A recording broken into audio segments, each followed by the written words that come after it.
Well, when I think of the toughest weekly show in the country, all season long, there's dirt tracks that run across the country, but the race before the Knoxville Nationals here at the Knoxville Raceway is crazy.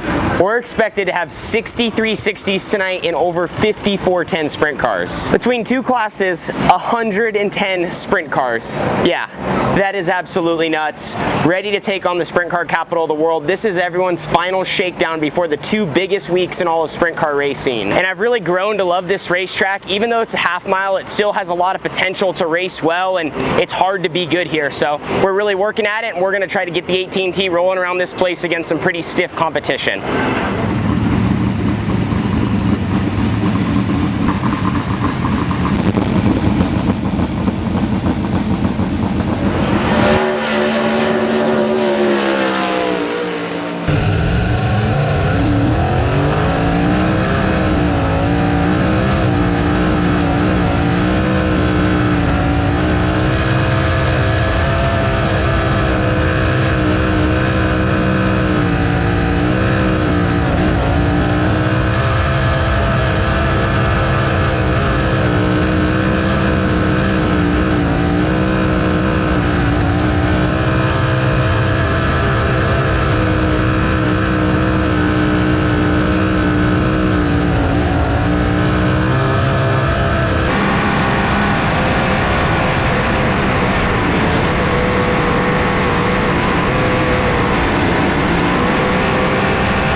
Got a lot of 410s here tonight. Just finished up qualifying at Knoxville. I'm gonna come up here in the lounge for this one, a little quieter. Shoot, a frustrating start. I mean, we were 12th quick in our flight, which wasn't terrible.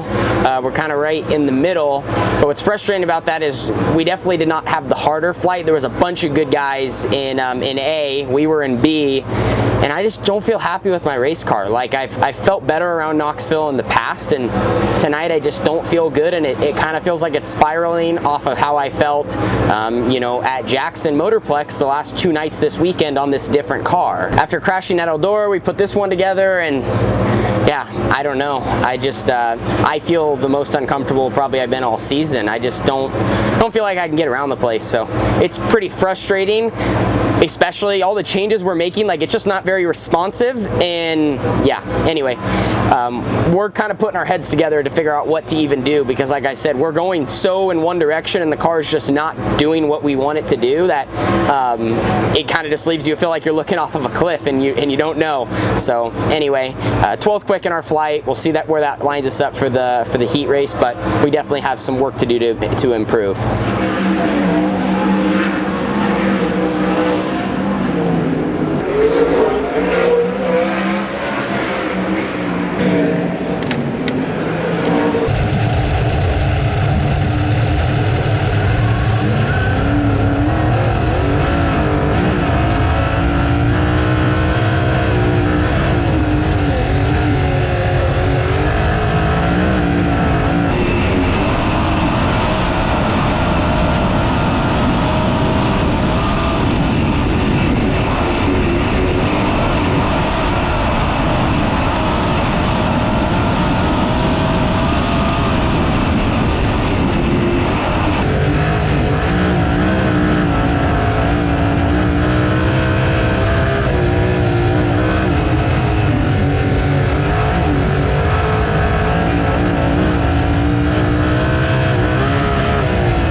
Tanner Holmes getting the job done.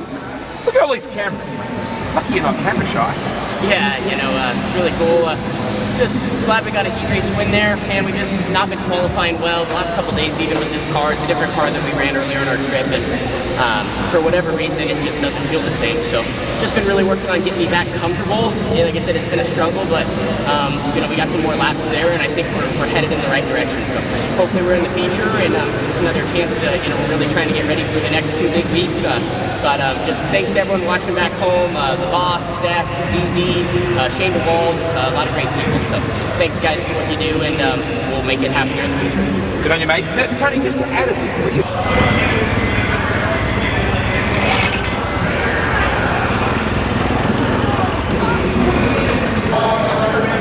So pretty good heat race there for us. Started on the pole, did all we could do, led all 8 laps.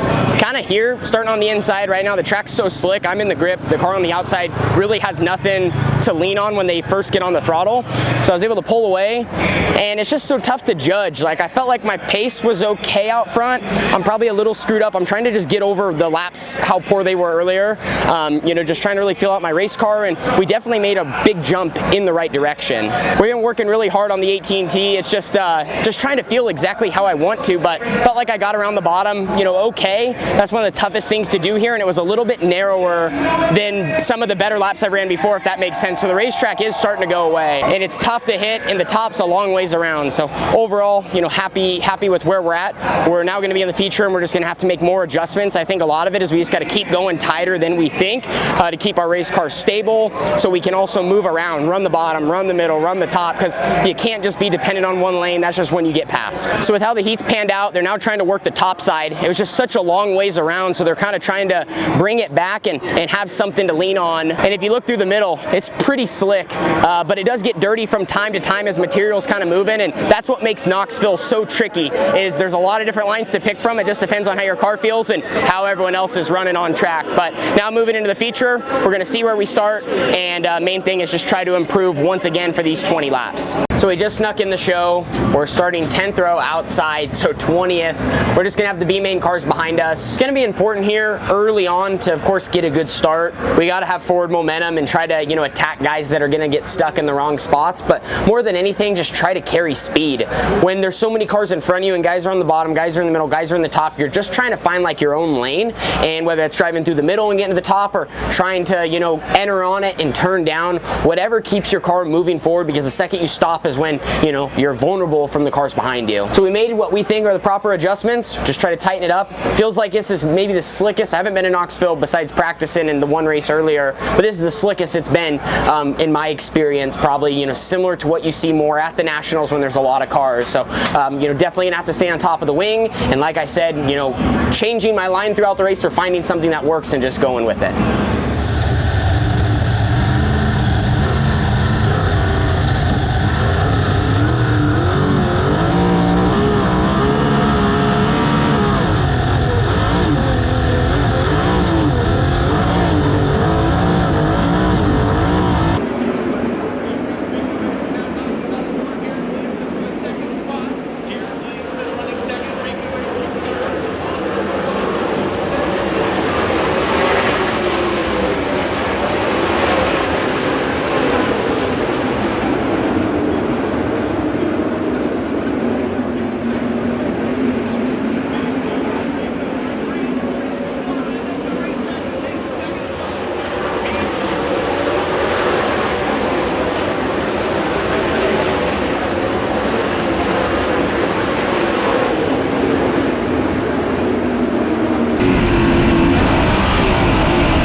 good recovery to end the night.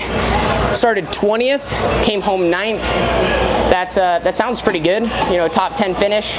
Definitely, if you would have said at the beginning of the night we would have been top 10 tonight, I would have been pretty pumped just because I felt like we had such a tall mountain to climb. But can't thank Chris, Carly, Matt. We all kept at it, man. It would have been easy for us to get down. Like, I was probably maybe the most frustrated I've been all season with my race car just today and the last couple of days. But I don't know. We just felt like we had to, you know, if this is our normal mark, like we just had to shoot way over there, you know, farther than we would have thought. But really got the car to drive there in the feature. And honestly, if I wouldn't have made like 5 or 7 stupid mistakes throughout the first half of the race, like I'd have speed, I'd get to a guy and just, I had the right idea behind some of my moves, but I just didn't execute. And it's easy for the car. It's really easy when you're trying to slide guys when the track's this slick. You know, when you're going in the corner, you got to keep it so straight. Like you're literally drawing a straight line from where you're at to the top, and you're trying to beat that guy to that point. And a lot of times as I was trying to do that, I don't know if it was my hands or just got in the wrong spot, caught the berm, and I just got too out of sorts. So killed my momentum a handful of times, but other times I was able to keep it up and just slide right past them. So live and you learn. Like I said, more than anything, our car felt a lot better. So that makes me a happy camper. I feel like we had something to work with and, you know, way closer to where we needed to be. So here's a look at the exit of turn number 4. Look at that curb. That's something you would see in California, and that's here at Knoxville. Wow, it really built up here off the exit of 4. That's crazy. I don't know, I'm like almost wondering, did they come out here with the grader or something and push that up? That just doesn't seem real to me. Anyway, 410 feature ran first, so 360s were after us, and I didn't see if that's actually how that was, but here's the racetrack. Wide and slick. I really thought the track tonight was pretty good. You could run the top. It wasn't easy to run, but you could really carry a lot of speed, and if you could hit the bottom, it was fast. It's just, I mean, it's not very wide. You really have to wait on it, and the key word is patience. And it's tough to be that patient running down there. You feel like guys are just gonna rip around the outside of you. You might give up a little bit of time when you're going slow, but you gain it in key areas like getting down the straightaway. When guys start spinning the tires, you will just yard and make up that ground. But yeah, it's difficult. It just takes a lot of discipline here at this track. All in all, just happy with a massive field of 410 sprint cars that we were able to get in the show and run inside the top 10 and get the hard charger. That was pretty cool, and just feels nice that we legitimately passed the cars that we did moving forward. We never really got any freebies. Like, we had to go out there, we had to race, we moved around, did our job, and we made our car better. A lot of tonight I thought was like, man, just an uphill battle. Like, we just got to keep trying to get a little bit better. And in the feature, or in the heat race, we took a big step, and in the feature we took another big one. So a big thank you to my team, my family, all my great sponsors, DZ, Shane DeWald Trucking, Steck, The Boss, Veenendahl Trucking, QRC, Orville Tax, ABC Powder Coating, Diamond Roofing Company, Earth Environmental, Canopy Country, Pit Stop USA, Fast 4 Media, Carbon Works, Triple X, Tie 22 Champion Car Wash, Rod and Supply. I know you guys hear me say it, but I would not be doing what I'm doing without all the people in my circle. You know, from my partners to my family to my crew members. It's just really cool. I'm very blessed. I wouldn't get to do what I do without you guys.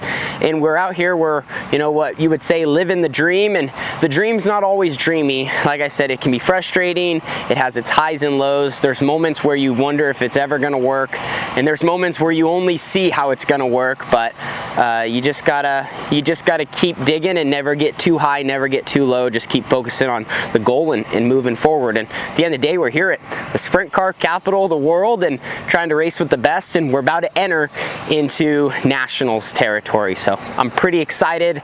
Thanks for hanging out with me for today's show, and we're gonna keep making progress. And I can tell you this, if we can get rolling and we can build some consistency and put together a whole night, we got a really good shot to run well at the 360 and 410 nationals. So thanks for watching. I'll see you in the next one. Deuces.